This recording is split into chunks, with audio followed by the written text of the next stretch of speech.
what I really would like to bring forward with this time that I have at my disposal is that we have to be aware that we see from the international level to the very local level that the gap between what we call legal effectiveness, the ability to cope with legal standards, and then the effort that achieving the legal standard effort with solving real life problem, real life effectiveness, is increasing over time rather than decreasing, which means that even when we are able to achieve regulatory standard, we may fail to cope with climate change challenge.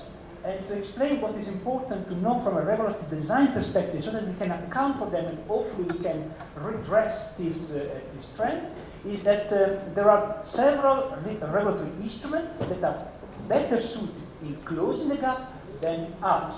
I will make, in a brief time at my disposal, just a very general example based on something that we all know, the Paris Agreement. Look at Article 2. It's used the legislative technique of so-called environmental quality standard. It says the ecosystem Earth will function properly if we are able to keep the temperature below 1.5 degrees, or in any case, well below 2 degrees Celsius. Relatively speaking, that is a very good technique to link real-life effectiveness with legal effectiveness. You see a difference. The 1.5 degree is a static quality standard. Science will evolve, like always the case, and therefore law becomes outdated because there are new insights. So 1.5 degree probably will be outdated. But we also have the well below 2 degrees, which is a dynamic quality standard. So it will evolve in its possibility for interpretation with the evolution of science, with new insights for the EPCC, for example.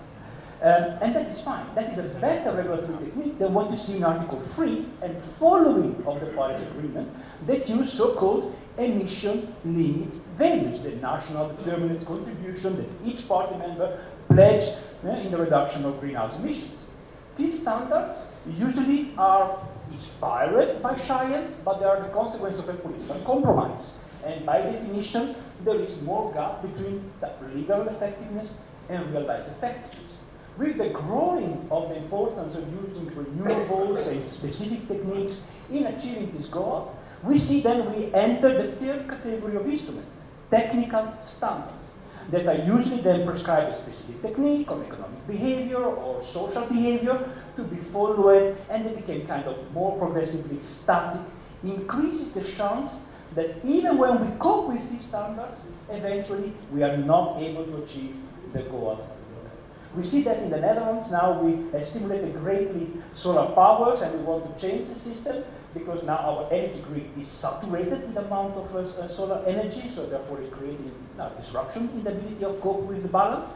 But we are stuck into a system that has fostered certain vested powers, those who have invested in solar powers, that fight against the ability to rebalance the regulatory framework accordingly. So my advice would be for everybody, be aware of the lack of the gap between legal effectiveness and real-life effectiveness, the fact that every regular choice that we do, every word we write in a legal text matter, have an impact on the ability of close that gap, and try to then work towards a system that reduces the gap by layering different techniques. We don't have enough time to go into the details, so that you can make your system more adaptive and more capable to encourage the chance that you will indeed solve climate change.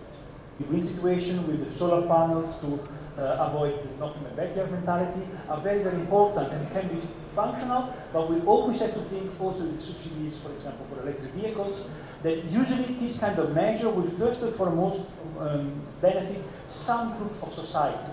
So it's very important in thinking when designing these kind of schemes, also some kind of public funds, for example, a part of the revenue that could come from selling the solar energy to the grid should actually put on a public fund to also help those groups of society which are not able to benefit from the first movers benefits that will be given to incentivize renewable energy vehicles or the further development of the renewable system.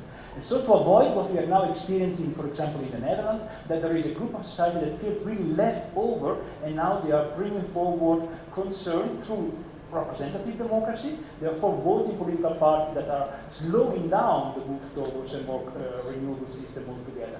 So this element of just transition should be a red line throughout the various regulatory reform and system, and both focus on financial and more hard law approaches that could help moving up the reforms also more quickly. Thank you.